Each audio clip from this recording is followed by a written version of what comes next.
বন্ধুরা, আজ আপনাদের জন্য মিস্ট্রি সিরিজের থার্ড এপিসোড নিয়ে এসেছি। আজকের এপিসোডে আপনাদেরকে আমি ডোরেমনের অনেক সিক্রেট কথা বলবো, তাই বুঝতেই পারছেন ভিডিওটা কতটা ইন্টারেস্টিং হবে। আর আপনারা যারা এখনো আমার মিস্ট্রি সিরিজের প্রথম দুইটা এপিসোড দেখেননি, তাদের জন্য ভিডিওগুলোর লিংক আমি ডিসক্রিপশন বক্সে দিয়ে দিয়েছি, আপনারা এক্ষুনি দেখে নিন। আর আপনাদের জন্য যে এত রিসার্চ করে ভিডিওগুলো বানাচ্ছি, সেই জন্য আপনারা এই চ্যানেলটিকে সাবস্ক্রাইব করে আর বেশি বেশি লাইক করে আমাকে সাপোর্ট করুন প্লিজ। তো বন্ধুরা, আজকের এপিসোডের শুরুতে আমি ডোরেমনের আসল বয়সটা বলবো। নর্মালি হিসাব করলে ডোরেমনের বয়স 113 বছর ধরা হয়, কিন্তু ডোরেমনের জন্ম যেহেতু ফিউচারে মানে 2112 সালে, তাই তার বয়সটা ভিন্নভাবে কাউন্ট করা হয়। ডোরেমনের অ্যাকিউরেট এজ হলো 88 ইয়ার্স। তবে মজার বিষয় হলো ডোরেমনকে কিন্তু একজন 12 বছর বয়সী বাচ্চার মতো বিহেভিয়ারে ডিজাইন করা হয়েছে, মানে তার বয়স যত বছরই বাড়ুক না কেন, সে একজন 12 বছরের বাচ্চার মতোই থাকবে। এবার আসি ডোরেমনের আরেকটা সিক্রেট কথায়। আপনারা দেখে থাকবেন যে কোনো বিপদের সময় বা টেনশনের মুহূর্তে ডোরেমন কেমন জানি স্ক্রু কাটা মানুষের মতো হয়ে যায়, মানে কোনো কাজের গ্যাজেট বের করতে পারে না, সব গ্যাজেট বের করে ফেলে দেয়, ইত্যাদি ইত্যাদি। আপনারা কি জানেন ডোরেমনকে যখন বানানো হচ্ছিল তখন তার সত্যিই একটা স্ক্রু খুলে গেছিল? ডোরেমনের এই স্পেশাল এপিসোডে দেখানো হয় যে একদল ক্রিমিনাল টাইম প্যাট্রোলের থেকে পালাচ্ছিল। তখন টাইম প্যাট্রোল তাদের ওপর ফায়ার করতে লাগে, কিন্তু ভুলবশত পুলিশদের গানের কারেন্ট এসে রোবট ফ্যাক্টরিতে লাগে, আর সেটা সরাসরি ডোরেমনকে এসে অ্যাটাক করে। এতে বেচারা ডোরেমনের একটা স্ক্রু খুলে পড়ে যায়। এজন্যই ডোরেমন তার অন্যান্য ক্লাসমেটদের মতো ইন্টেলিজেন্ট ছিল না, এমনকি সে তার ক্লাসে নোবিতার মতোই সেম স্বভাবের ছিল।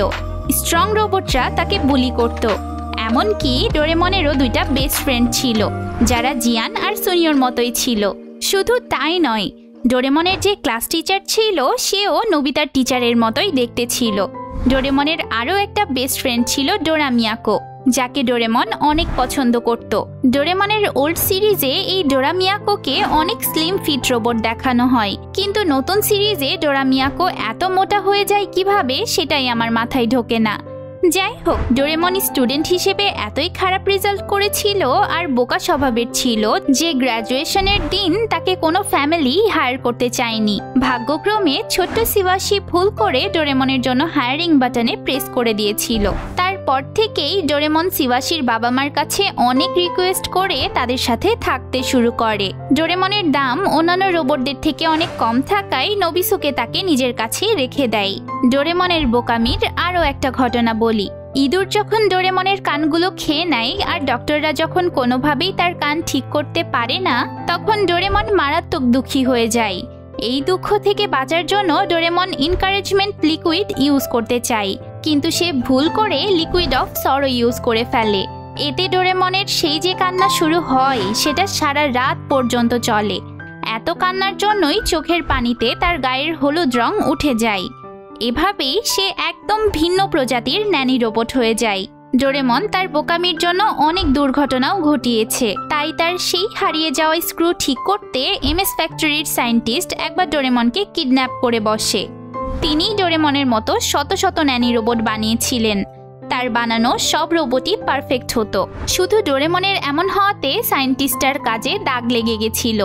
তবে প্রবলেম ছিল একটাই, ডোরেমনকে ঠিক করলে তার সব মেমোরি মুছে যাবে, মানে শিবাশি নোবিতা থেকে শুরু করে সে সব কিছু ভুলে যাবে।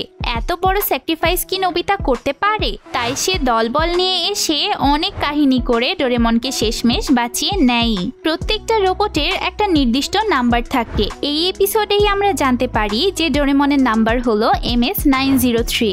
ডোরেমনের নাম্বারটা তো জানা হলো, কিন্তু আপনারা কি জানেন যে ডোরেমনের কাছে সর্বমোট কয়টা গ্যাজেট আছে?